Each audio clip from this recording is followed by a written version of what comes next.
الرحمن الرحيم الحمد لله رب العالمين ثم الصلاة والسلام على أشرف المرسلين نبينا محمد وعلى آله وأصحابه أجمعين ثم أما بعد أدعى فالله أتركي الله أتركي الله فود شلا ونبوة محمد صلى الله عليه وسلم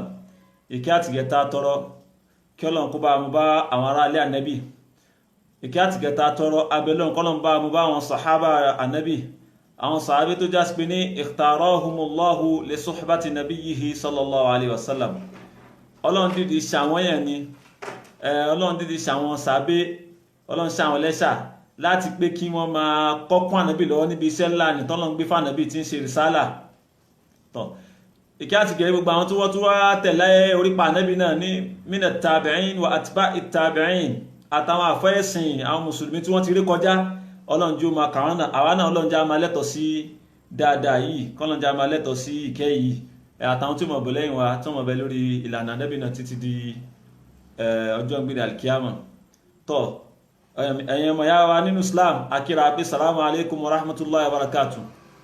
tọ́ adáwọ̀pẹ́ fọ́lọ́wọ̀n ọba tí ó ṣọ́ wa di àkókò yìí tí a bá wo àwùjọ wa a ṣàkíyèsí pé oríṣiríṣi àwọn ọ̀rọ̀ ló ń lọ lọ́tún lósì nípa ọ̀rọ̀ ẹ̀sìn tó jásí pé ní àwọn èèyàn ń gbà lọ́tún wọ́n ń gbà lósì ẹ̀sìn yìí ẹ̀sìn Islam tàdẹ̀rí ẹ̀sìn kan ní tó jásí pé ní Ọlọ́run ọba ti parí iṣẹ́ lórí ẹ̀ Ànábì sallallahu alaihi wasallam ó sì jíṣẹ́ pé Ànábì jẹ́ oyé wa pé alámọ̀rí Islamu nínú àwọn ọ̀rọ̀ Ànábì nínú ọ̀rọ̀ ẹ̀ òun ni hadith tí Abu Abdullah an-Nu'man ibn Bashir tó gbà wá Ànábì sọ nínú hadith ẹ̀ pé innal halala bayyinun in ta ń pè ní halali o in tó fojú hàn ní ó clear in ta ń pè ní halali in tó clear ní kò dàrú wa innal harama bayyinun in ta ń pè ní haramu náà bákan náà òun náà clear kò dàrú so gbogbo ń ta bá ti fún ní ìròyìn pé kíní inú Islamu halali ni kíní yẹ clear ní túnmọ̀ in ta bá ti fún ní ìròyìn pé kíní inú Islamu haramu ni kíní yẹ ó clear ni kò ní dàrúdàpọ̀ nú kò ní dàrúdàpọ̀ ìrújú ò ní wọ halali tó bá jẹ́ halali ìrújú ò sí ní wọ tó bá jẹ́ haramu àwa rí pé nínú àwọn masáìlì tó ń ṣẹlẹ̀ lóríṣiríṣi nínú ẹ̀ ni ọ̀rọ̀ ṣé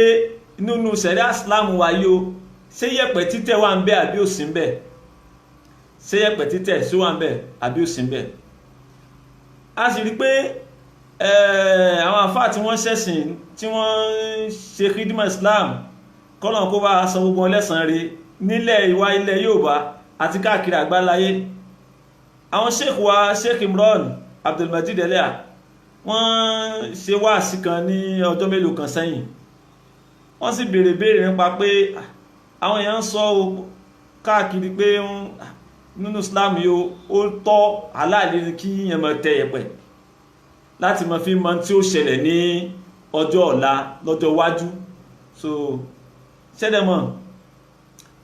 eléyìí ọ̀rọ̀ tí ó dàrú ni gẹ́gẹ́ bá sọ pé halali tó dájú ni tó clear haramu kan tó dájú tó náà clear ni tí ó gbúdọ̀ dàrú kò gbúdọ̀ sí dàrú dàpọ̀ ń bẹ̀ so wọ́n sì dáhùn pé àdísì tí wọ́n mú wá àdísì wà nù Sahih Muslim so àdísì náà tó fi lè wà ń Sahih Muslim túnmọ̀ nípa àdísì náà lálàáfíà so àdísì náà gùn àmọ́ níbi ìparí àdísì yẹn ọ̀rọ̀ tó wà ń bẹ náà ni pé Ànábì sallallahu alaihi wasallam sọ fún ẹni tó wá ṣe ìbéèrè lọ́dọ̀ rẹ̀ pé kana nabiyyun yakhutu nínú riwaya mi kana nabiyyun minal anbiya yakhutu ìkànnà àwọn ànábì Ọlọ́run tó ti rí kọjá a máa wo yẹ̀pẹ̀ ìtumọ̀ ní pé ìtọ́nà yọ̀ǹda fún ànábì yẹn fún nùbúwà tó ń lò fún ìjẹ́nùbúwà tiẹ̀ ìjánàbí tiẹ̀ ara ń tọ́nà yọ̀ǹda fún ní kí ni kó máa wo yẹ̀pẹ̀ láti máa fi gba ìránṣẹ́ rìsálà Ọlọ́run ọba wáyìí látọ̀dọ̀ Ọlọ́run ọba fàmọ́ wá fàkọ̀ká tọ̀wú ẹni tí ó bá wá lè ṣe déédéé tí ìyẹ̀ tóun náà bá tẹ̀ yẹ̀pẹ̀ tó bá lè ṣe déédé irú ti tànábì yẹn fáwọ́dà òun náà máa ní ìsọ́bà tí ẹ̀ náà máa ṣe déédé tànábì yẹn. Eléyìí ìtumọ̀ tó wà fún àdìsí yìí á sì padà sọ lẹ́kùnrẹ́rẹ́ àmọ́ ń tá àkọ́kọ́ mú wá lórí ẹ̀ ni pé àgbọ́yé ẹ bá lọ gbogbo ṣùrù tó wà fún àdìsí ànábì ń jẹ́ òye wa pé inú tí ò possible láti achieve òun ni kíyàn kan kó wá tẹ yẹ̀pẹ̀ tí ó wá ṣe dédé ànábì yẹn. Àkọ́kọ́ ni pé ẹni tá ń sọ ànábì Ọlọ́run nùbú wà ń bẹ lára ẹ̀, ìwọ tó fẹ́ tẹ̀ ìwọ ò ní nùbú wà, so bóòlù sí wá fẹ́ ṣe dédé tiẹ̀ káàtẹ̀ wá sún pé wá ń ṣe ìdí àwọn pàpẹ mọ́ra pé ó ṣe dédé, kí ni ìmọ̀ tó dẹ́ lójú tó fi hàn pé ó ṣe dédé. So ìtumọ̀ àdìsí ẹ kò dàrú. A wá rí pé nínú nǹkan táyà fi ń ṣẹ̀rí lórí ọ̀rọ̀ àdìsí ni pé nígbà tánàbí Ọlọ́run kan ti lè ṣe rí, ìtumọ̀ náà ni pé ó yẹ káàna lè ṣe nìyẹn. Wọ́n sì mẹ́rin wá, ẹ̀rí tó sì mú wá bó fẹ́ bójá sí pé ní ẹ̀rí náà kò ṣe dédé ẹ̀, ẹ̀rí náà ò ṣe dédé tí wọ́n ń sọ, ẹ̀rí yẹ ò bá tí wọ́n ń sọ mu, àmọ́ wọ́n ń sọ wọ́n ń wáyà wá nù Kùránì pé la nufarriqu bayna ahadin min rusuli. A mùsùlùmí àníṣe òpinya láàrin àwọn òjíṣẹ́ tí wọ́n ti ré kọjá, àníṣe òpinya kan báyìí láàrin wọn. Eléyìí ọ̀rọ̀ ìmánì, ọ̀rọ̀ arkanul iman lọ́nà tí ó yé wa. Amana rasul, ànábì ó ní amana rasul, ànábì nígbàgbọ́ bima unzila ilayhi min rabbih, sí tọ́lọ́run sọ kalẹ̀ fún tí ṣe al-Qur'an, wal mu'minun àti àwọn olùgbàgbọ́ òdodo kulluna amana billah, àtànábì àtàwọn mùmínì gbogbo la nígbàgbọ́ sí Ọlọ́run wa màláíkàtì àtàwọn màláíkà wa kútùbì àti gbogbo tírà tọ́lọ́run sọ kalẹ̀, wa rusuli àti gbogbo òjíṣẹ́ Ọlọ́run ọba. So eléyìí túmọ̀ sí pé àwọn kan tá ń sọ yìí ìyìn tí mùsùlùmí gbọdọ̀ ní ìmánì, àwọn kan arkanul iman lọ́lọ́run júwe fún wa pé àwọn nǹkan tí mùsùlùmí gbọdọ̀ ní ìmánì nípa ẹ̀ lọ́lọ́run sọ fún wa, ìyìn dúró báwọn. So kò ń ṣe pé tọ́lọ́run sọ fún wa bẹ́ẹ̀ ni pé àwọn ahkam, àwọn òfin tọ́lọ́run sọ kalẹ̀ fáwọn ànábì yẹn àwa tá wà tájálùmọ́ Muhammad sallallahu alaihi wasallam a gbọ́dọ̀ máa lo gbogbo òfin náà, rárá kìí ṣe bẹ́ẹ̀. A wà dá ọ̀rọ̀ yìí padà, a dá padà sí ìpìlẹ̀ ibi tọ́rọ̀ ẹ̀ wọ̀nù ṣẹ̀ríà. Irúfẹ́ ọ̀rọ̀ báyìí ibi tó wọ̀nù ṣẹ̀ríà ni ìtànpè ní shar'un man qablana, òfin tọ́lọ́run sọ kalẹ̀ fáwọn àlùmọ̀ tí wọ́n ti wá ṣáájú wa, òfin tọ́lọ́run sọ kalẹ̀ fún àwọn ànábì tí wọ́n ti wá síwájú wa. Nínú àwọn masadir at-tashri', àwọn sources tàti ń derive òfin nínú ṣẹ̀ríà, òun ni concept shar'un man qablana wà. Gbogbo òfin pátá ló máa ń ní sources, ló níbi tàti ń fa àwọn òfin yọ tánpé ní masadir, kò sófin náà tí ò ní. Nínú ṣẹ̀ríà Islam àwọn nǹkan kan náà wà tàti máa ń fa àwọn òfin jáde tàbí sọ pé kí ní o tàbání ṣẹ̀ríà Islam gbé wá, ó níbi tàti mú wá. Nínú ẹni al-Qur'an wà, nínú ẹni sunna wà, nínú ẹni ijma wà àtàwọn yòókù, nínú ẹni ẹni shar'un man qablana wà. Àwa ní bùkátà sí ká gbọ́ shar'un man qablana yé, sábà pé ta bá gbọ́ yé ìyí ó ti wà lọ́bí ká lè wá wọn àwọn àlàyé tó wà lórí shar'un man qablana ká fi wá wo ọ̀rọ̀ ìtẹ́yẹpẹ̀ ṣé ó wọbẹ̀ àbí ó wọbẹ̀. A wá ṣe mùkọ́dímọ̀ ráńpẹ́ kan ká tó wọnú ọ̀rọ̀ shar'un man qablana, a ṣe mùkọ́dímọ̀ ráńpẹ́ kan lórí ọ̀rọ̀ khasa'isu ash-sharia. Mùkọ́dímọ̀ ráńpẹ́ tá ṣe yóò dá lórí ọ̀rọ̀ khasa'isu ash-shari'ati al-islamiyya wa mumayyizatuha. Kí ni àwọn nǹkan tí sharia Islam tó fi dáṣà tó fi jẹ́ pé ó ní àwọn nǹkan tó jẹ́ specialties tiẹ̀, àwọn peculiarities tiẹ̀ tó fi yàtọ̀. Àwọn specialties, àwọn peculiarities sharia Islam ló ní tọ́lọ̀ fi rán Nabi sallallahu alaihi wasallam, ó fi yàtọ̀ sáwọn òfin tó ti wá síwájú sharia Islam tọ́lọ̀ fi rán Nabi. Àkọ́kọ́ ń bẹ nínú àwọn mumayyizati, àwọn nǹkan ẹ̀ṣà yìí tí sharia Islam ní ó jọ ẹ̀kan lọ, àmọ́ èyí tó tóbi jù la fẹ́ mú ká má bàa pẹ́ lórí ẹ̀. Òun ni shari'atun kamilatun khatimatun nasikha. Òfin ṣẹ̀ríà Islam òfin kan ni kamila, òfin yìí pé, òfin yìí, òfin ṣẹ̀ríà Islam òfin kan ni tó ṣe kíni, òfin tó pé. Khatimatun, ó dé nígbẹ̀yìn, ó dé nígbẹ̀yìn láti ó dé nígbẹ̀yìn nínú àwọn òfin tó dé òun ló jẹ́ ìgbẹ̀yìn nínú àwọn òfin. Àmọ́ bó ṣe jẹ́ khatima ẹ̀, ìtumọ̀ ní pé kò sófin mi tó ti wá lẹ́yìn ẹ̀mọ́. Nasikhatun, nígbà tó ti wá dé ó ti pa gbogbo òfin tó ti wá before ti ẹ̀rẹ̀. Ìtumọ̀ nígbà ní máa lo òfin àwọn èèyàn tó ti lọ, àfihàn òfin ti ṣẹ̀ríà Islam. Tọ́ tábà wá lo òfin tó nínú àwọn òfin tí ó ti wá tẹ́lẹ̀, ó gbọ́dọ̀ já sí pé ní agbọ́dọ̀ rá àwọn kankan ìmọ̀ kó já sí pé ní Ọlọ́run tún fún Ànábì wa Muhammad sallallahu alaihi wasallam lófin yẹn táà náà fi wá ń lò. Ìmọ̀ kó já sí pé ní bẹ́ẹ̀ ọ̀kárí ẹ̀rí kan tó lè tọ́ wa níka lọ sí pé ká ṣe nínú òfin wa, kálẹ̀rí kan tí ó tọ́ wa níka lórí pé ká ṣe nínú òfin tiwa. Lẹ́yìn náà ọ̀rọ̀ kejì tí ń sọ táàfi wọnú ọ̀rọ̀ ṣẹ́rù mọ́ kọ́bílà náà, òun ni pé nínú ọ̀rọ̀ tí ọ̀pọ̀lọpọ̀ àwọn èèyàn tí a kì ń sábà ní ìntìbáù sí, táà kì ń tají sí, òun ni pé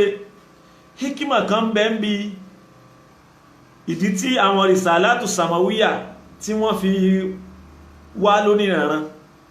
So a fẹ́ wò pé kí ni àwọn hikima a fẹ́ fààyọ nínú àwọn nǹkan tó dàbí ọgbọ́n ta lè rí mú yọ níbi ìdí tí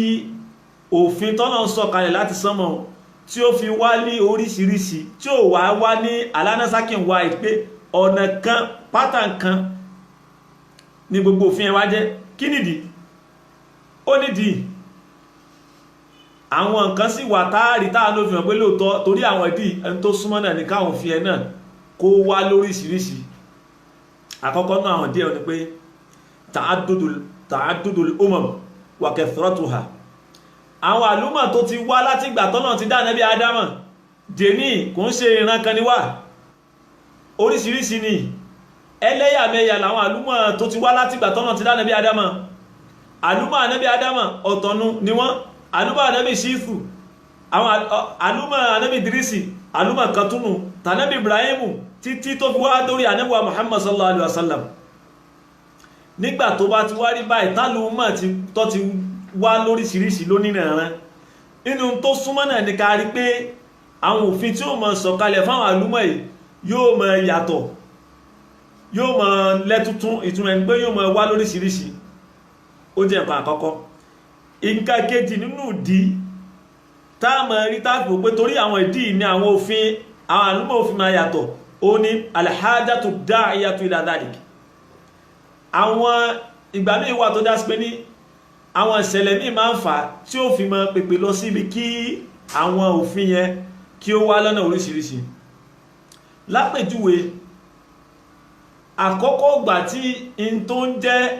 ṣíríkù tí ó ṣẹlẹ̀ lórí ilẹ̀ inú àwọn ìjọ Ànábì Nuhu ló ti gbé ṣẹlẹ̀. Àwọn ìjọ Ànábì Nuhu àwọn làkọ́kọ́ ẹni tó kọ́kọ́ dá ìran à ń pa nǹkan mí pẹ̀lú Ọlọ́run Ọba, à ń sin nǹkan mí lẹ́yìn Ọlọ́run Ọba, àwọn lọ́kọ́kọ́ dálẹ̀.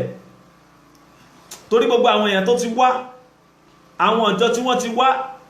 láàrin Ànábì Adam àti Ànábì Nuhu, in tó wà láàrin Ànábì méjì asaratu qurun ni. Àwọn generation mẹ́wàá ọ̀tọ̀ọ̀tọ̀ oníranran ni wọ́n ti ré kọjá ṣáájú kánàbí Nuhu tó dé. Láàrin gbogbo gbà yẹn gbogbo wọn wà lórí tawhid, orí ìlànà tawhid mọ́lọ́lọ́kan ni gbogbo wọn wà. Ọ̀rọ̀ àṣẹbọ pé nǹkan mílẹ̀ Ọlọ́run kò ṣẹlẹ̀ ló ọ̀ntì ìgbà tánàbí Nuhu alayhi salatu wassalam tó dé. Ìgbà tí wọ́n ti wá ń ṣe nǹkan míì lọ́nà wá gbá Ànábì Nuhu dìde. Ìgbà táwọn èèyàn tí wọ́n ṣe nǹkan míì tí wọ́n ti kúrí kò lórí ìlànà tí àwọn èèyàn ti wà lórí ẹ̀ láti bí generation mẹ́wàá, Ọlọ́run wá gbá Ànábì Nuhu dìde alayhi salatu wassalam láti lọ kọ́ wá mọ́ ẹbọ tí wọ́n ń ṣe kó lè bá dá wọn padà sórí mílà at-tawhid wal iman billah. kó lè bá dáhùn padà sórí ọ̀nà orí ìmọ̀nà tọ́lọ́run bá tí í ṣe ìmọ̀nà lọ́kan ìnígbàgbọ́ sí tọ̀ àpèjúwe kan nínú àwọn ìdí tó tún lè fà ìdí míì náà níbi pọ́ìntì kejì àpèjúwe míì tààtù wá níbi pọ́ìntì kejì náà sọ òun ni ṣídàtù tó god kárí àwọn èèyàn tí wọ́n ti ya kéńté tí wọ́n ti kọ́ tí kúnpá àwọn ní tẹ̀lé ntọ́nà ọba àlekẹ́lá bá mú wá ntọ́nà ọba àlekẹ́lá bá lálẹ́ wọ́n ti yarí wọ́n ti kọ̀ wọ́n láwọn ní ṣe tọ́lọ́run so tí wọ́n sì lè kókó lórí ẹ̀ ọlọ́run máa gbé òjíṣẹ́ náà dìde irú òfin tí ó wà fún irú òfin tí ó fún tànábínú tó mú máa lò pẹ̀lú àwọn ọjọ́ tiẹ̀ yóò yàtọ̀ sófin tí ó fún ànábì Musa nígbà tí ọlọ́run ànábì Musa alayhi salatu wassalam ọlọ́run rán sí Fìráùn torí pé Fìráùn kọjá àlà ọlọ́run sì gbé ànábì Musa dìde àti Harun tí ń ṣe ọmọ ìyá Musa kí wọ́n lọ jíṣẹ́ fún ànábì Musa àwọn òfin tọ́lọ́run sọ kalẹ̀ fún ànábì Musa òun náà tún yàtọ̀ sáwọn òfin tọ́lọ́run sọ kalẹ̀ fún àwọn ànábì tó tún wá síwájú tiẹ̀ torí pé ìjọ tọ́lọ́run rán wọn sí àwọn àlùmọ̀ tọ́lọ́run rán wọn sí àlùmọ̀ ọ̀tọ̀ọ̀tọ̀ ni wọ́n ṣe ìran wọn ò rí bákan náà ọ̀tọ̀ọ̀tọ̀ ni wọ́n so eléyìí jẹ́ ìdí kejì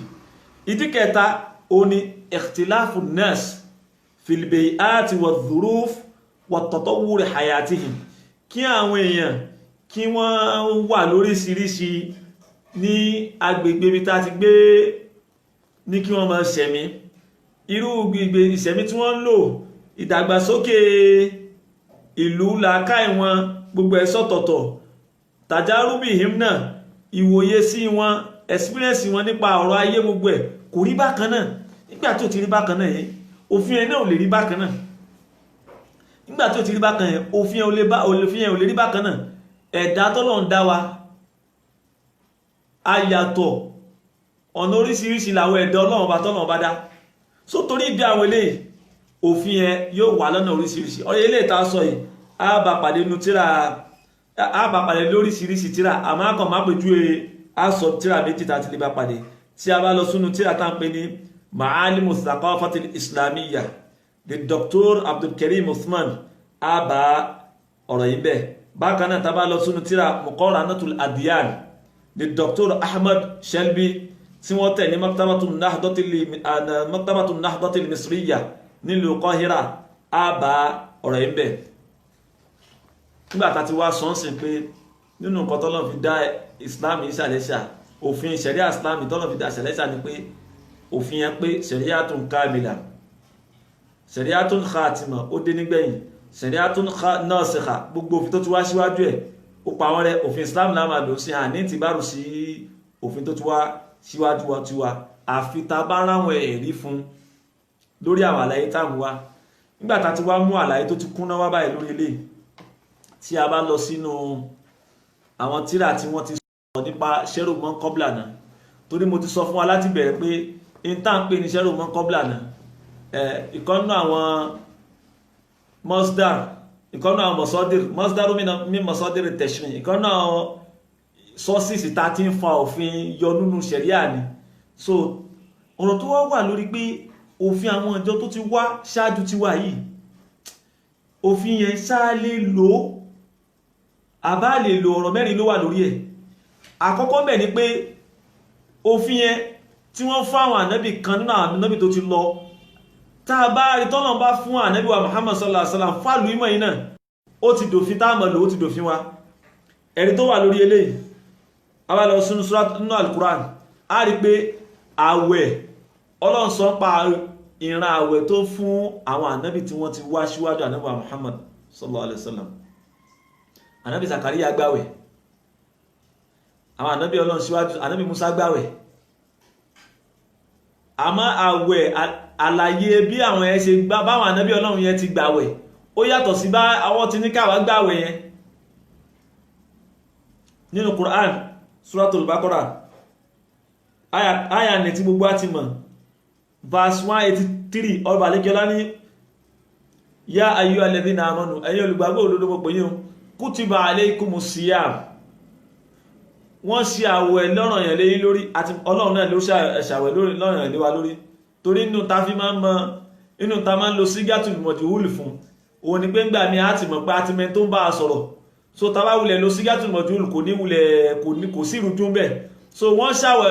ṣe àwẹ̀ lọ́ranyàn fún yín ìtumọ̀ náà ni pé gbogbo á ti mọ̀ ẹni tó lè ṣe nǹkan lọ́ranyàn fún àti ṣe Ọlọ́run ọba so nínú àwọn nǹkan tí a máa ń lo sígátùl majhul fún ni tàbá ti mọ̀ ń pa nǹkan àtàwọn àǹfààní míì torí àsìkò tá lè mọ̀ ìyà sí kama kutiba ala alladhina min qablikum gẹ́gẹ́ bí wọ́n ṣe àwẹ̀ lọ́ranyàn fún àwọn èèyàn fún àwọn ìjọ tí wọ́n ti wá síwájú tí la'allakum tattaqun nítorí kẹ́ bá lè páyà Ọlọ́run Ọba ìtumọ̀ níbi ayà yìí sìn agbọ́yé pé wọ́n ti fún àwọn ìjọ tó ti wá síwájú wọ́n ti fún wọn ní àwẹ̀ wọ́n tún wá fáwa náà ní àwẹ̀ so eléyìí sìn àpèjúwe sẹ́rù mọ́ kọ́bílà náà ni wọ́n fáwọn ọjọ́ tó ti lọ síwájú ọláwẹ̀ wọ́n tún wá fáwọn èèyàn tí wọ́n wá lẹ́yìn tiwa wọ́n tún wá fáwọn náà láwẹ̀ ó di méjì àwọn èèyàn tí wọ́n ti lọ síwájú wa wọ́n fún wọn láwẹ̀ àwa náà bákan náà wọ́n fáwọn náà láwẹ̀ ó wá jẹ́ nǹkan méjì so nígbà tó ti wá jẹ́ méjì yẹ ṣẹ́wọ̀n pé ìfáwọn èèyàn tí wọ́n fún láwẹ̀ wọ́n tún fún ànábì wa náà wọ́n tún fún ànábì wa náà láwẹ̀ so n táàmà wòye sí ni pé wọ́n àwẹ̀ yẹn bọ́ ti fáwọn ànábì tó ti lọ wọ́n tún fáwọn náà so ìyún jẹ́ ìkan àkọ́kọ́ níbi ọ̀rọ̀ sẹ́rù mọ́ kọ́bílà náà nǹkan èkejì ń bẹ ọ̀nà kejì tó tún pín sí òun ni pé káàrí pé kíní yẹn òfin ni fáwọn ọ̀dọ́ tí wọ́n ti lọ síwájú wa a wá rí pé ṣẹ̀ríà Islam wa ó sọ fún wa pé kò ń ṣòfin ni fún wa Islam wá dé ó parẹ́ kò gbá wọlé gẹ́gẹ́ bí òfin fún wa eléyìí tí a bá wò àpèjúwe náà wà fún wọn náà kò sí khilaf lọ́dọ̀ àfà pé a ní máa lò ó in tó jẹ́ òfin fáwọn tó ti lọ àmọ́ wá rí pé nù ṣẹ̀ríà Islam wa a wá rí pé ṣẹ̀ríà Islam wa ò pé ní òfin fún wa gbogbo àwọn àfà panupọ̀ lórí pé kò ń ṣe òfin torí a ti rẹ́rìí nù ṣẹ̀ríà Islam tó sọ pé kò ń ṣe òfin fún wa ta kọ́kọ́ ta sọ ìyún náà kò sí kíláàfù lórí ẹ̀ o ilé náà kò sí kíláàfù lórí ẹ̀ o ta kọ́kọ́ òfin tó fún wọn tọ́tún fún àlúmọ̀ wa náà bákan náà àwọn afápanupọ̀ pé a mọ̀ lo òfin tí ẹlẹ́kejì tá sọ lọ́wọ́ wọ́n fún àwọn ìjọ àkọ́kọ́ lófin òfin yẹn lọ́dọ̀ tiwa àti wá rẹ̀ tó sọ pé òfin yẹn o a nílò ó ti pa òfin yẹn rẹ́ àwọn àfáà panupọ̀ kò sí àríyànjiyàn kò sí kíláàfù lórí pé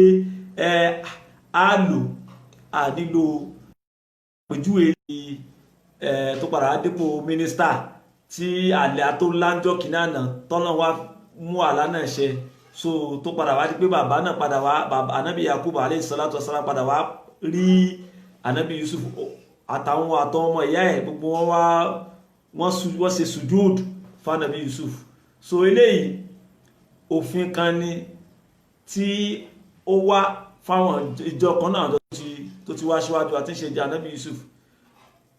wọ́n sì fi ń kíra wọn ní kíkí náà ni iṣẹ́ kíkí náà ní iṣẹ́ tó ṣe iṣẹ́ kíkí náà ní iṣẹ́ tí sùjúdù yẹ ṣe kùrúrù là ń pèlè irú sùjúdù yìí tafsiri àwọn àlàyé tó wá lórí àdìsí lórí àyà yìí astaghfirullah lazim àlàyé tó wá lórí àyà yìí nínú tafsiri àwọn àfáà sọ̀rọ̀ pé sùjúdù yẹn wọ́n forí kanlẹ̀ ni àwọn kan ní sùjúdù ní náà ni pé wọ́n kàn tẹ̀ ni àti wọ́n forí kanlẹ̀ àti wọ́n tẹ̀ o wọ́n fún àwọn tó ti wá síwájú wa àwọn ìjọ ànábì Yusuf nù wọ́n fún àwa kílẹ̀ rí pé wọ́n fún àwa pé ta bá fẹ́ kíra wa ká mọ́ forí kanlẹ̀ a sì bá nu Tirmidhi so àdísì náà ó lọ báyìí pé an Qais ibn Sa'd radiyallahu anhu látọ̀dọ̀ Qais ọmọ Sa'd ìyọ́nà Ọlọ́run bá kú ma bá qala ó sọ pé ataitu al-hirata mo délù kan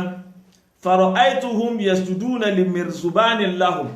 òun wá rí àwọn aráàlú yẹn wọ́n forí balẹ̀ fún ẹni tó jẹ́ olórí ìlú yẹn fakultu òun bá sọ pé Rasulullahi ahaqqu an yusjada lahu òdíṣẹ́ lọ́wọ́ Ànábì Muhammad sallallahu alaihi wasallam ló fi ń lẹ́tọ̀ sí kí ọmọ ká máa forí balẹ̀ fún fa ataitu nabiyya sallallahu alaihi wasallam òun wá lọ bá nàbí ìkẹ́ àtọ̀lọ́lọ́kọ̀ bàbá fakultu òun bá sọ pé inni ra'aytu al-hirata mo délu kan òun wá rí wọn nílùú ẹ̀ fara'aytu yasjuduna li mirzubani lahum òun rí wọn tán foríkọ alẹ̀ fáwọn fólórí wọn nílùú yẹn fa anta ya Rasulallah ahaqqu an nasjuda laki ìwọ náà ló fi ní ẹ̀tọ́ sí jùlọ ká máa forí balẹ̀ fún faqal Ànábì sallallahu alaihi wasallam sọ pé ara'ayta law mararta bi qabri akunta tasjudu lahu tó bá rí kọjá níbi sàréè mi ṣó máa forí balẹ̀ fún sàréè mi ni qultu Qais ibn Sa'd ní la rárá o qala Ànábì wa sọ pé la taf'alu ẹ má ṣe máa forí balẹ̀ bẹ́ẹ̀ ẹ má ṣe máa forí balẹ̀ bẹ́ẹ̀ túmọ̀ ní pé ẹ má forí balẹ̀ fún mi ẹ sì má forí balẹ̀ fún sàréè atúlẹ̀tú bẹ́ẹ̀ because ìntánàbí sọ síwájú bẹ́ẹ̀ ni pé ọ̀rọ̀ pé ṣé tí sáàlì bá rí kọjá bí etí sàréè òun ṣé yóò forí balẹ̀ fún sàréè òun Ànábì wa tẹ̀síwájú pé law kuntu amiran ahadan tí ń bá pààyàn kan láṣẹ ayyestuda li ahadin pé kó forí balẹ̀ fún ẹnìkan la amartu nisa ìyẹ̀mí ò bá pa àwọn obìnrin láṣẹ ayestudna li aswadihin kí wọ́n forí balẹ̀ fún àwọn ọkọ wọn lima ja'ala Allahu lahunna alayhinna min al-haqq nítorí mọ̀sùlìyàt àwọn ẹ̀tọ́ tí ń bẹ tọkùnrin máa ń ṣe lórí obìnrin nítorí ẹ̀tọ́ tó ń bẹ lórí táwọn ọkọ á máa ṣe lórí àwọn obìnrin wọn àwọn ìyàwó wọn ò bá ní kí àwọn ìyàwó kí wọ́n máa forí balẹ̀ fún àwọn ọkọ wọn eléyìí ó jẹ́ ká rí ní ìtò fojú hàn pé Ọlọ́run Ànábì kọ̀ fún wa níbi ká máa títẹ̀ à ń forí balẹ̀ ni à ń dọ̀bálẹ̀ ni láti fi kíyàn nínú Islam hadith yìí a ti sọ ibi tó wà Abu Dawud Tirmidhi gbà wá Ibn Majah gbà wá Al-Imam Ahmad nínú Musnad ó gbà wá so ó sì lálàáfíà sanadu ẹ̀ lálàáfíà sanadu sahih so gba àwọn tó sì gbà wá náà wọ́n lálàáfíà àtàlẹ̀ Imam Albani ó sọ ha ẹgbẹ́ lálàáfíà so ẹ̀rí lélẹ̀ pé in tí wọ́n bá fáwọn tó ti wá síwájú wa tán ṣe nínú òfin tawárẹ̀rì fún lọ́dọ̀ nínú òṣèré àti wa tó pa òfin ẹ̀rẹ́ tó ní ká má ṣe tó kọ̀ fún wa ní ṣe o ìyún jẹ́lẹ̀ kejì ẹlẹ́ẹ̀kẹta nínú ọ̀rọ̀ tó wà lórí iṣẹ́ rùn mọ́ kọ́bílà náà fún tó ti wá síwájú wa òun náà ni pé a rí pé ọ̀rọ̀ yẹn òfin nínú ọ̀rọ̀ ìmọ̀ ọ̀rọ̀ kan ní àbí òfin kan òfin tán sọ ń pa ẹ̀ nínú àwọn òfin tó ti wá síwájú wa a wá rí pófin yẹn wọ́n mú látara al-Israeliyat kí la ń pè ní Israeliyat làwọn òfin tó jásí pé ní àwọn kankan gbà wá nínú àwọn ahlul kitab tí kò sí ẹ̀rí kan tó dájú pé ọ̀rọ̀ yẹn ó rí bẹ́ẹ̀ kò sẹ́yìn tó dáa lójú pé ó rí bẹ́ẹ̀ kò lè sẹ́yìn tó tún sọ fún wa pé kò rí bẹ́ẹ̀ náà so òótọ́ àti irọ́ ti papọ̀ mọ́ a wá rí bẹ́ẹ̀ pé àwọn òfin báyìí táwọn ahlul kitab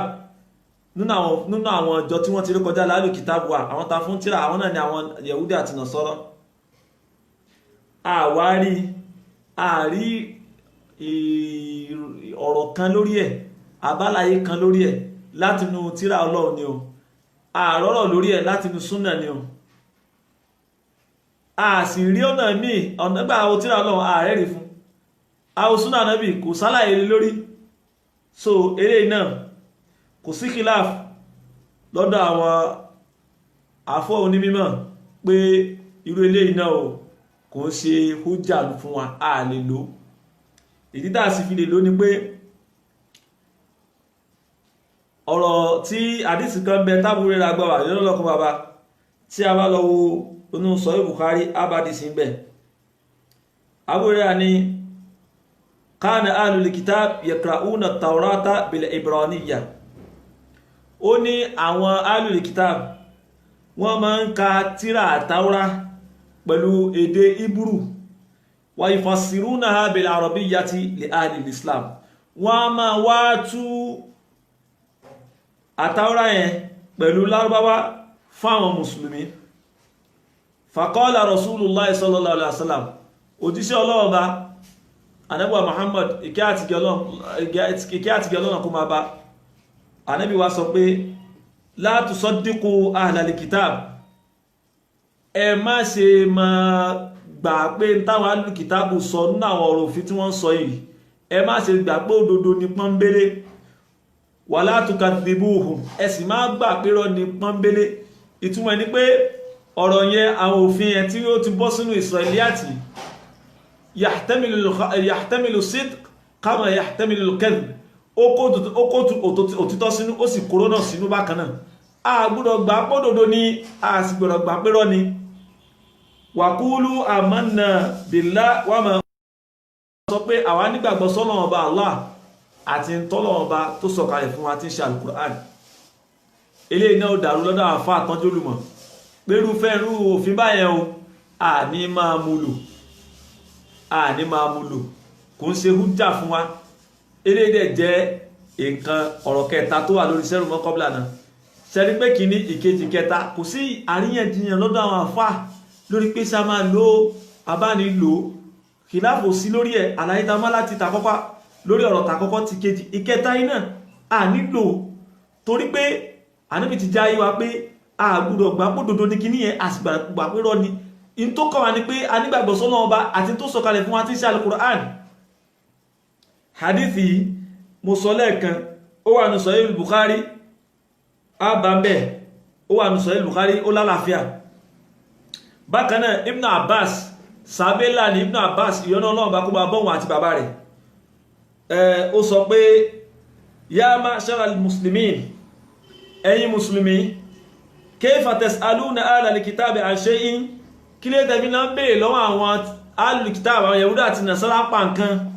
Wa kitabukum alladhi anzalallahu ala nabiyyikum sallallahu alaihi wasallam ahdathul akhbari billahi mahdha lam yushab. Tírà t'Ọlọ́run sọ kalẹ̀ fún yín tí ń ṣe Al-Qur'an, òun náà ló fi ń wà most recent nínú gbogbo tírà látọ̀dọ̀ Ọlọ́run bá. Lam yushab,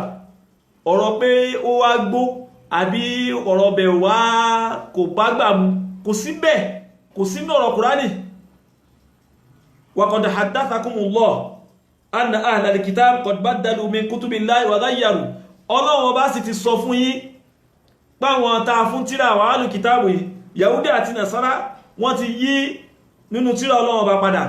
wọ́n ti yí àwọn ọ̀rọ̀ tó ń bẹ́ẹ̀ wọ́n ti yí padà. Ari kanu Quran yuharrifuna al-kalima an ba'di ma yubaddiluna kalam Allah, yubaddiluna kalam Allah. Wọ́n máa yí ọ̀rọ̀ Ọlọ́run bá, wọ́n máa yí padà. Yuharrifuna al-kalima an mawadi'ihi, so wọ́n mú ọ̀rọ̀ Ọlọ́run bá tí ń ṣe ìmá Tawrah ní àbí Injil, wọ́n yí kúrò níbi tọ́lọ́run sọ, wọ́n tún fi nǹkan tí wọ́n náà kún. Tàhrífù ní ká yí ọ̀rọ̀ padà, ká ṣe tẹ̀bdílẹ̀, ká yí padà. Ìtọ́lọ́run sọ ká yí padà kó di nǹkan míì. Ibn Abbas ní Ọlọ́run ti jábọ̀ bẹ́ẹ̀ ní Qur'an. Fakatabu bi aidihim al-kutuba,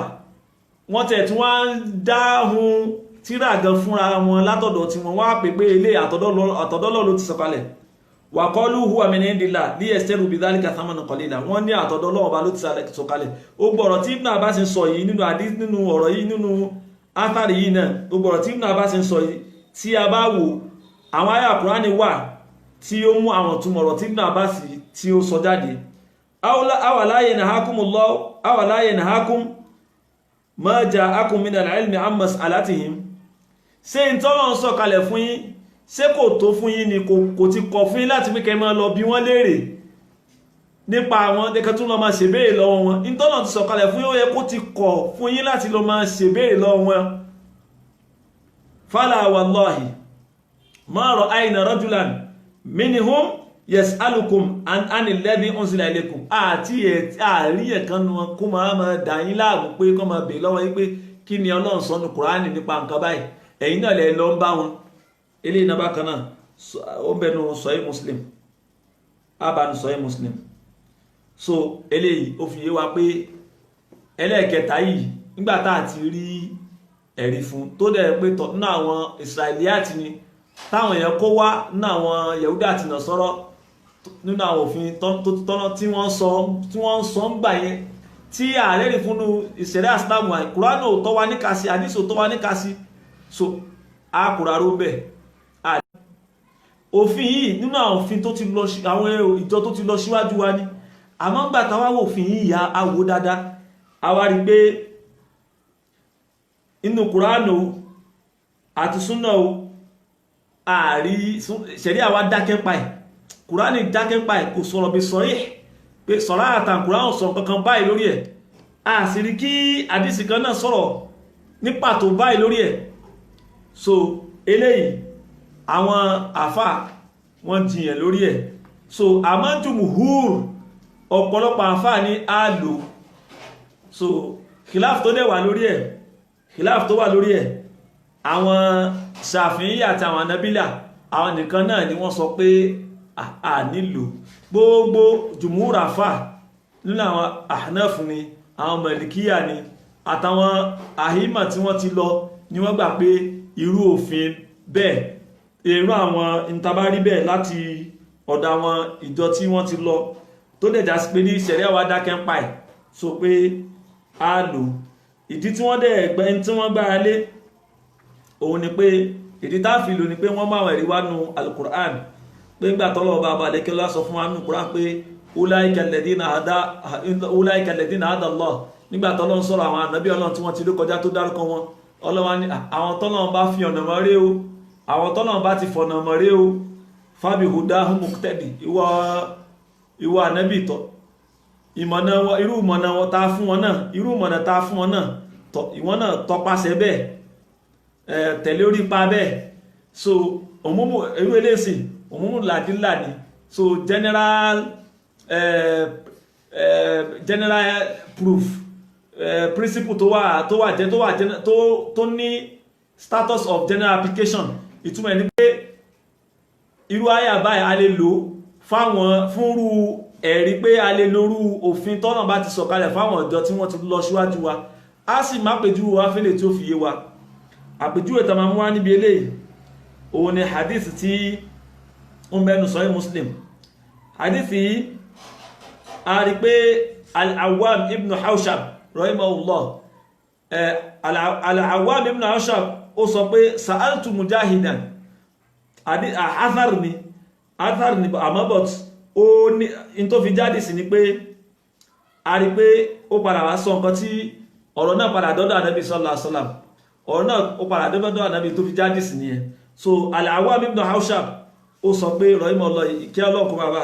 sa'altu Mujahidan òun bí Mujahid lérè Mujahid inú àwọn tábìí ni inú àwọn àgbàfà tábìí ni Mujahid ó lọ bí Mujahid lérè ansajjatin fi surati Sad nípa ibi ta máa ń ṣe ìforíkọlẹ̀ mẹ́ta máa ń ṣe tìláwà ní suratu Sad àyà kan bẹ́ẹ̀ níbi tọ́nà ti sọ̀rọ̀ ìtàn Ànábì Dáúd tí tọ́nà ní pé Ànábì Dáúd ó foríkọlẹ̀ so ó foríkọlẹ̀ ó dẹ̀ fa anab ó súnmọ́ Ọlọ́run Ọba ó ṣẹ́rí padà sọ́dọ̀ Ọlọ́run Ọba so tábà níbi suratu Sad ó ló ń béèrè nípa sájídà tá máa ń ṣe ń bẹ̀ faqala ó lóun sọ pé sa'atu Ibn Abbas Mujahid wọ́n sọ pé òun tún wá bí Ibn Abbas min aina sajadta ibo ń bẹ̀ ní suratu Sad ni wọ́n ti forí kanlẹ̀ faqala Ibn Abbas wọ́n dá lóhùn pé aw ma takra'u wa min dhurriyyati Dauda wa Suleiman ṣé òkà gbólóhùn náà tó ń sọ pé níbi tọ́nà ti ń sọ̀rọ̀ lọ ní Kùránì tó wá ń dárúkọ àwọn ànábì tó ti rí kọjá tọ́nà wá dárúkọ Dáúd àti ànábì Suleiman ó wá tún wá káyà pé ulaika alladhina hada Allah fabi hudahum muqtadi so àwọn tí Ọlọ́run bá ti fọ̀nà màdélé lórí ìmọ̀nà wọn náà ẹ̀yin náà ẹ̀tọ́rí pàṣẹ bẹ́ẹ̀ ẹ̀tẹ̀lé mọ̀nà yẹn so fakara Dáúd mimman umira nabiyyukum sallallahu alaihi wasallam an yaqtadiya bi ẹ̀rí ànábì Dáúd náà ń bẹ náà ànábì tọ́lọ́run ti dárúkọ níbi àyà tá ń sọ ẹ̀ Ọlọ́run dárúkọ ànábì Dáúd náà Suratul An'am láyà náà wà àyà 90 ní Suratul An'am Dáúd náà ń bẹ Dáúd àti ànábì Suleiman wọ́n ń bẹ nu àwọn ànábì tọ́lọ́run dárúkọ àmọ́ ànábì Dáúd gangan ni a fẹ́ sọ̀rọ̀ nípa ẹ̀ níta torí pé ọlọ́run ànábì Dáúdù náà wà ní orúkọ tọ́lọ́run dá so ànábì náà ìtumọ̀ náà nípa ọlọ́run pa ànábì wa Muhammad sallallahu alaihi wasallam láṣẹ pé kó náà tẹ̀lé irú mọ̀nà tọ́lọ́run ti fún ànábì Dáúdù fasajada ha Dáúdù ànábì Dáúdù ó forí kanlẹ̀ torí pa àríkànú suratu Dáúdù níbi suratu Sọ́d àríkànú suratu Sọ́d ibi tánàbì Dáúdù alayhi salatu wasalam tó ti padà wá forí kanlẹ̀ fasajada ha Rasulullah ànábì wa Muhammad sallallahu alaihi wasallam òun náà wá ó ṣe kíni a máa forí kanlẹ̀ tó bá ṣe tìláwà tó bá ti dé ààyè ibẹ̀yẹn ní suratu Sọ́d so kélé ìbá tún lè yé dáadáa òun náà ni pé tí a bá lọ wò tí inú àdúrà tá máa ń ṣe níbi ìforíkanlẹ̀ òun náà ni Allahumma ktub li biha indaka ajra ìwọ Ọlọ́run bá ìforíkanlẹ̀ tí mo ṣe yìí o Ọlọ́run jẹ́ bá mi kọ kalẹ̀ ẹ̀san ẹ̀ Ọlọ́run bá nǹkan kalẹ̀ kí ẹ̀san ẹ̀ kó máa jẹ́ tèmi kó wà lákọọ́lẹ̀ wada anni biha wizra Ọlọ́run bá fi mú ẹ̀ṣẹ̀ kó fún mi waj'al li indaka dhukra Ọlọ́run jẹ́ mo wà nípalẹ̀ mọ́ ìpamọ́ kó mọ̀ wà nípamọ́ lọ́dọ̀rọ̀ wọ́ lọ́wọ́ wa wà taqabbalaha minni Ọlọ́run kó tẹ́wọ́ gbà lọ́wọ́ mi o kama taqabbaltaha min abdika Dawud gẹ́gẹ́ bó sì gbà ní ọwọ́ ẹrú rẹ̀ bó sì tẹ́wọ́ gbà lọ́wọ́ ẹrú rẹ̀ tí ń ṣe ànábì Dawud ẹ̀rí pé irú mọ̀nà ànábì Muhammad sallallahu alaihi wasallam ó tẹ̀lé ànábì mú ìmọ̀nà náà lò làánà fi ń lo irú mọ̀nà làánàbì náà fi ṣe irú àdúrà ẹ̀ tí ó bá ń ṣe làánàbì náà fi ń ṣe irú àdúrà gbogbo inú àdúrà tá máa ń ṣe ní àwọn ibi tá bá ti forí tí àwọn tó jáàyè forí kanlẹ̀ nínú Kùránì ànábì náà máa ṣe bẹ́ẹ̀ ó wá ní táà náà ṣe léni àdífì ni àárínú Tirmidhi gbà wá Al-Hakim Naysaburi afá Al-Hakim Naysaburi tí ó kọ Al-Mustadrak àbánu tíra tiẹ̀ náà so afá Dhahabi ó sì ní wàsọ̀ áhàwò wà fákàwò Dhahabi afá Dhahabi tí àwọn afá máa pè ní Khatimatul Huffaz so òun náà sì ẹ̀sọ́ pé ó lálàáfíà so òun náà ní ó lálàáfíà so Madarul Kalam kókọ́rọ̀ ní pé tabawo mẹ́rin sìn mẹ́rin ta ti sọ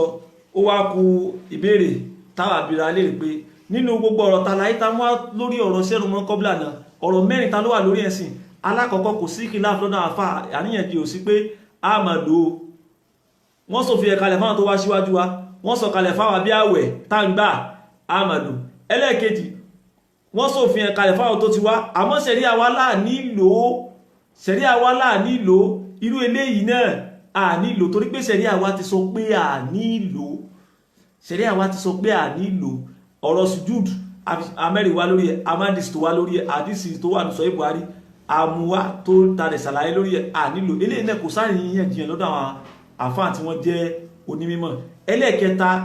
òun la àfáà náà panupọ̀ lórí pé àwọn náà bákan náà a nílò àwọn ẹni tó bá ti jẹ́ Israeliyat òfin tó àwọn èèyàn bá ń sọ àwọn alùkítàb ní Yẹ̀húdí ní Nàsárà ni táwáwọnú Kùránì àrí nǹkankan tó ti ẹ̀ tó súnmọ́ bẹ́ẹ̀ sẹ̀rí Kùránì sọ kankan pa àdísì sọ kankan pa ẹ̀ so kí ní ẹ̀nà dẹ̀rẹ̀ òun náà kò rílẹ̀ kò fẹ́sẹ̀ rílẹ̀ ìtumọ̀ ẹni pé kò òdodo ẹ̀hùn hàn sí wa a lè lò àwọn àfáà náà gbà àwọn olùmọ̀ náà gbà pa lè lo irú òfin bẹ́ẹ̀ so kò sáàríyàn jiyàn lórí ilé a sì má pé ju iná wà bákan náà pé ìtànàbí sọmọ pé látò sọ dìkọ̀ alàlìkítàb ẹ má gbà pé òdodo ni tí wọ́n sọ wà látùkà dìbò ohun ẹ sì má gbà pé lọ́nà pa fàkúlù àmánà bìlẹ̀ ẹmà sọpá nígbàgbọ́ sọ́nà ọba Allah wà máa unzila ilayna àti tó sọ̀kalẹ̀ fún àti ṣe Al-Qur'an ìkẹrin náà la sọ pé tàbá wo ìkẹrin la sọ pé a rí pé òfin ni fáwọn ọjọ́ tí wọ́n ti wá àwárí ṣẹ̀rí àwọn adákẹ́ pa ìsáàmà lò àwọn jùmúrù ọ̀pọ̀lọpọ̀ àfáà ni wọ́n dó lórí pàlù torí pé àwọn òmùmùlà àdílà tàrí tó sọ pé ká máa tẹ̀lé orí pa àwọn ànábì tí wọ́n ti lọ tó jẹ́ àwọn àpèjúwe tá àdẹ̀múwá tó jẹ́ àwọn kan tí àwọn ànábì tó ti lọ ká tẹ̀lé orí pa wọn àdẹ̀mú àpèjúwe tàbí Dáúdà sáńjà tìláwà tá ń ṣe sùjúdù tìláwà táwọn foríkọlẹ̀ níbi ipá tí ń ta máa ń ka Kùránì a máa pèjúwe wa tàbí ọ̀rọ̀ ti Suratu Sọ́d àbíṣàpèjúwe ibi tí ọ̀rọ̀ tí a wá sọ láti bẹ̀rẹ̀ táwọn èèyàn dá sí lọ́tún lósì tí Sheikh Imran Abdulmajid Eleha tí wọ́n sọ nípa ọ̀rọ̀ àǹtẹ̀yẹ̀pẹ̀ pé wọ́n fún ànábì kan nìyẹn nígbà tán ti fún ànábì ti wá a nílò ẹ̀rí pẹ́lẹ̀ kejì ní owó wọ́n fún ànábì ti ànábì kan náà ànábì Ọlọ́run bó fẹ́ kó já sí pé ní ànábì nínú àdísì náà kò dárúkọ ànábì ti ṣe àmọ́ àwọn kankan tó fẹ́ dàbí pé Ànábì Idris náà lọ́rọ̀ náà tọ́ka sí torí pé tí a bá lọ sínú al-Bidayah wa Nihaya lil Imam al-Hafidh Ibn Kathir tá bá lọ sínú tírà Ibn Kathir tá pé ní al-Bidayah wa Nihaya particularly page 113 Ibn Kathir jẹ́ kó yé wa pé àwọn kan náà wà fà wọ́n máa ń sọ pé waqad qala ta'ifatun minan nas wọ́n náà pa kan náà àwọn èèyàn máa ń sọ pé innahu al-masharu ilayhi ay Idris alayhi salam pé Idris náà ni Ànábì sọ níbi hadithi tí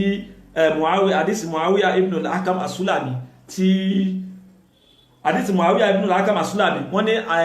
ìtọ́nà sọ bẹ́ẹ̀ náà ẹ̀yìn tí Ànábì sọ ẹ̀yìn tí Ànábì make reference sí òun ni Idris so alayhi salatu wassalam òun náà hadith láti sọ pé innahu kana nabiyyun yaqutu bi ìkànnà Ànábì Ọlọ́run a máa wú yẹ̀pẹ̀ faman wafaqa qatahu fadak ẹni títí ẹ bá ṣe dédé tànábì yẹn fadak òun náà ti ní sọ́bà ó ti ní mú afákọ̀ ó ti ṣe dédé nìyẹn tí kò sì sẹ́ni tó ní ìmọ̀ tí ó fi mọ̀ pé kíní ó sì dé tànábì Idris kò sí ẹni náà tó nímọ̀ yẹn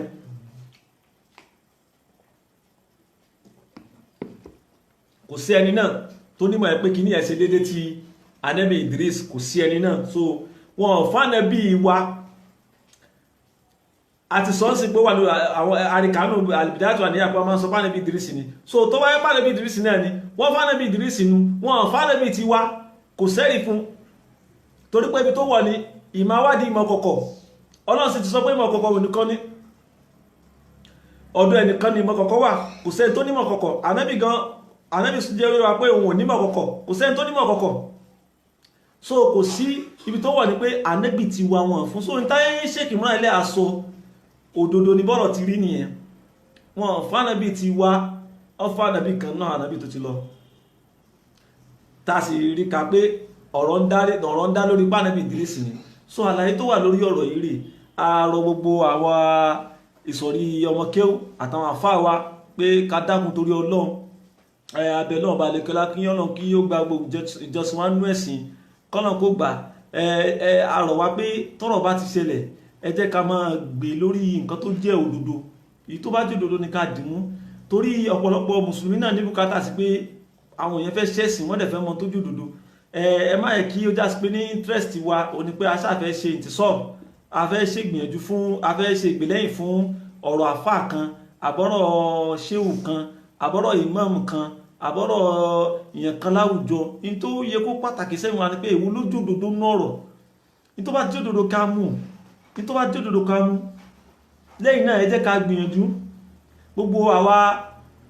ọmọ ìyanu ẹ̀sìn tá bá dá sọ̀rọ̀ náà ẹ jẹ́ ká rí pọ́rọ̀ wa máa níwájú ẹ jẹ́ ká gbìyànjú kọ́rọ̀ wa máa níwájú ìtumọ̀ kọ́rọ̀ níwájú ni pé ká àdírẹ́sì ọ̀rọ̀ gangan ká máa àdírẹ́sì ọ̀rọ̀ gangan bí uslubin ilmi pẹ̀lú ọ̀nà tó já sí pé ní ọ̀nà ti mọ̀ ká máa dárúkọ pé ọ̀rọ̀ tá sọ báyìí a rí ẹ̀rí fún Kùránì nínú súnà àwọn àfáà sọ báyìí tó bá ti wà lórí bẹ́ẹ̀ awuyewuye ìrújú a máa dínkù lọ́pọ̀lọpọ̀ gbà àmọ́ tó bá ti já sí pé ní kò sí yẹn rò níníyànjú ẹ jẹ́ ká kẹ́kọ̀ọ́ látara àwọn sàhábé nínú àwọn ẹ̀kọ́ tarí táwọn àfáà wa tí wọ́n kọ́ wa nílẹ̀ Yorùbá ń bí nínú àwọn ẹ̀kọ́ tarí kọ́ lọ́dọ̀ wọ kọ́nà kó bá sọ àwọn àfáà tí wọ́n ti lọ lẹ́san rẹ̀ dáadáa abati sínú Sahih Muslim kódà á wà ní àdísì tí An-Nawawi tó gbájọ tí táwọn sábé lọ bá Ànábì wa Muhammad sallallahu alaihi wasallam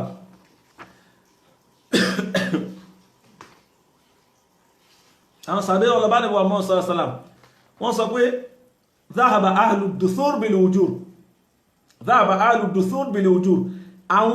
àwọn olówó àwọn mẹ́yẹmẹ́yẹ èèyàn wọ́n ti kó gbogbo ládá lọ wọ́n sọ bá Ànábì bẹ́ẹ̀ yusalluna kama nusalli wọ́n kírun bá ti ń kírun wa yasumuna kama nasum wọ́n gbààwẹ̀ bá ti ń gbààwẹ̀ wa yatasaddaquna bi fuduli amwalihim ohun wọn tí wọ́n ní wọ́n bí ṣe tọrẹ àánú sí ojú ọ̀nà Ọlọ́run Ọba ọ̀rọ̀ tó sọ yìí sìn àwọn àfáà mọ́lá ìwà lórí hadith wọ́n sọ fún wa pé ká kẹ́kọ̀ọ́ níbi látọ̀dọ̀ àwọn sàbí Ànábì sallallahu alaihi wasallam nígbà tó lọ bá Ànábì wọ́n kan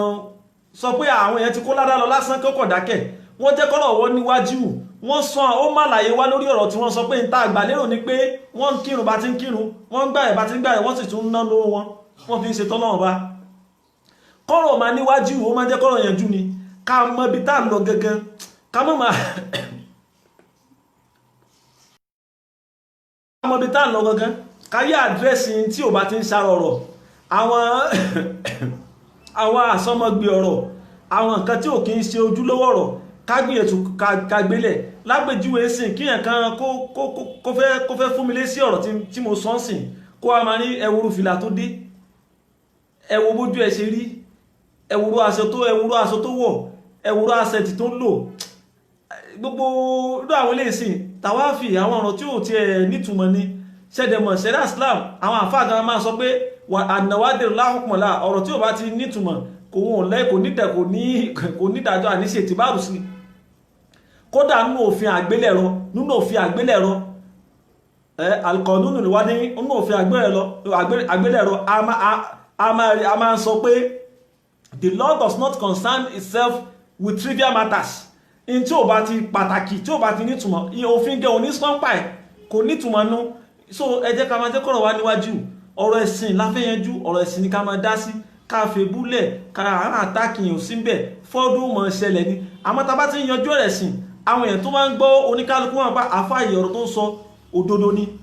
eléyìí ọlọ́run pè wá sí àkéèsì ọlọ́run jẹ́ oyé wa ọlọ́run ní nígbà tó ń sọ̀rọ̀ tó ń ròyìn àwọn èèyàn tó wà Àlùjánnà nínú ìròyìn tó náà sọ ní pé alladhina yastami'una al-qawl àwọn èèyàn tó já sí pé ní tí wọ́n bá gbọ́rọ̀ fayattabi'una ahsanahu àwọn gan wọ́n wá tẹ̀lé ìtò fi ń dájú nínú ọ̀rọ̀ ulaika alladhina hada Allah àwọn yìí ni àwọn tọ́lọ́run bá tó fi mọ̀nà wa ulaika hum ulul albab àwọn sì ní àwọn tí wọ́n ní làákàyè tó jẹ́ àwọn tí wọ́n gbọ́nú kọ́nà kó kémi àti ikú wọn kọ́nà kó ṣe wálẹ̀ tí ó rí ọ̀rọ̀ tí ó wò sàkún ọ̀rọ̀ tí ó sì mú tí ó fi dájú bẹ́ẹ̀ abẹ́ lọ́ọ̀bá ọba lẹ́kẹ́lá pẹ̀lú orúkọ ẹ̀ tó rẹwà àti ìròyìn ẹ̀ tó ga kí ó kọ́nà kó ṣe wá ní ẹni tí ó máa gbọ́ òdodo wọlé tabárò òdodo kí ọ̀nà kó sì ṣe wá lẹ́ni tí ó máa gbè lẹ́yìn òdodo kọ́nà kó gba ìgbà tí gbogbo tá bá ṣe kọ́nà kó gba lẹ́sìn fún wa innahu waliyyu dhalika wal qadiru alayhi innahu waliyyu dhalika wal qadiru alayhi ọlọ́ọ̀bá ní oníkápá àti ṣe lè fún wa wọ́sọ́ débi tá a dùn sí lélẹ̀ wa sallallahu wa sallama wa baraka ala nabiyyina Muhammad sallallahu alayhi wa sallam.